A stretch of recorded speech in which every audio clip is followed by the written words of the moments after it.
if you're trying to borrow or thinking of buying a property. Or Labour's warned that homeowners not on fixed mortgages could see annual hikes now totaling thousands of pounds. That might be doing slightly, but mortgage approvals dropping to fresh lows, of course. So not an easy time for households already battling with the soaring energy and food bills. Let's speak now to mortgage advisor and broker Sally Mitchell joining us. Sally, thank you very much indeed for your time. Liam taking the time there to acknowledge that, he's not in a position to give proper advice as such, but clearly people are trying to work out when do they jump in and get a mortgage, when will rates perhaps fall back a little bit. What's the market going to look like?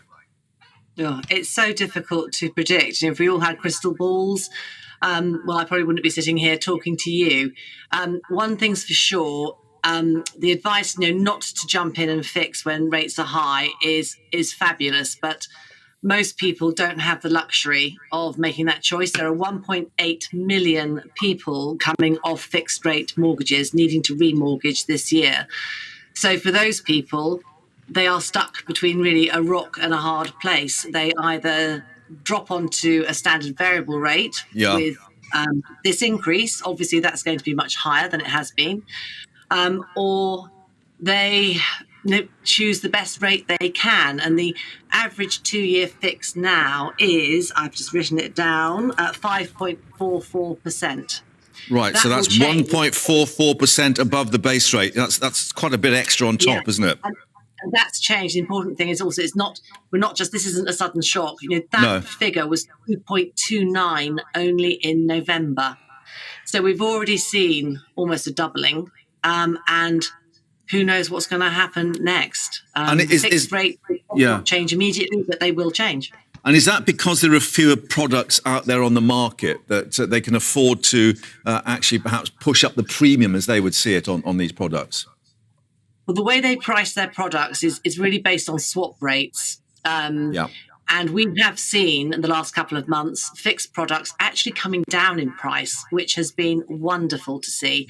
I would be quoting a month ago 6.3, 6.4, and now I can look at sort of 4.8, 4.6 perhaps for a very attractive candidate.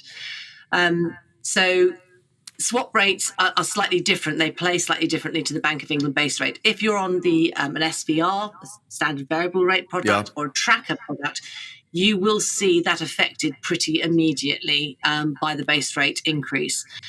But I think standard variable rate, they've estimated £31 for the average sort of mortgage at the moment, which doesn't sound much in itself. But of course, when you add in everything else that's going up, it can actually eat into your disposable income. This is between sort of now and tomorrow. These people have already seen an increase of hundreds of pounds in the last few months. So it's tough. And then put in the cost of living, credit cards up to 19.99%. I think we saw. And obviously, a lot of people have had to they've had to go on plastic to try and pay for Christmas and so on. But can I just ask you about how the banks and the building societies are dealing with it? Are they flexible enough if people want to go and say, look, can you give me a rate for, say, 3 months so I can tide myself over until we get better fixed rate deals, for instance? They do have strategies in place, a lot of the lenders. They are very sympathetic. I know there's a lot of talk in the industry about what they can do, what more they can do, because it's becoming much more of an issue. I think they need to be proactive, not quite so reactive. But certainly if you are in any sort of difficulty or you think you're going to be in difficulty, the first step is to contact your lender.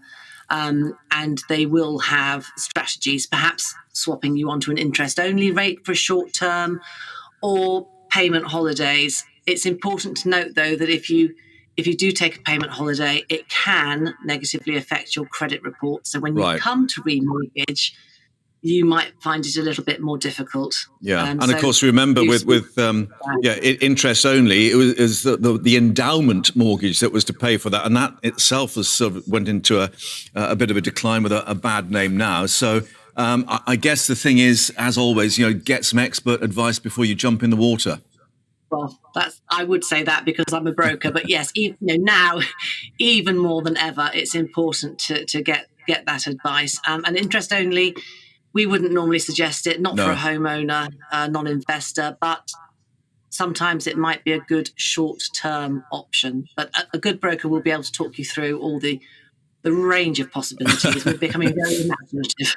Yeah. As your eyes going skywards, as I can see. We'll leave you to it, Sally. Thank you, because no doubt the phone will start ringing. People want to know which way to jump. But thanks for your time. Thanks very much indeed. Thank you.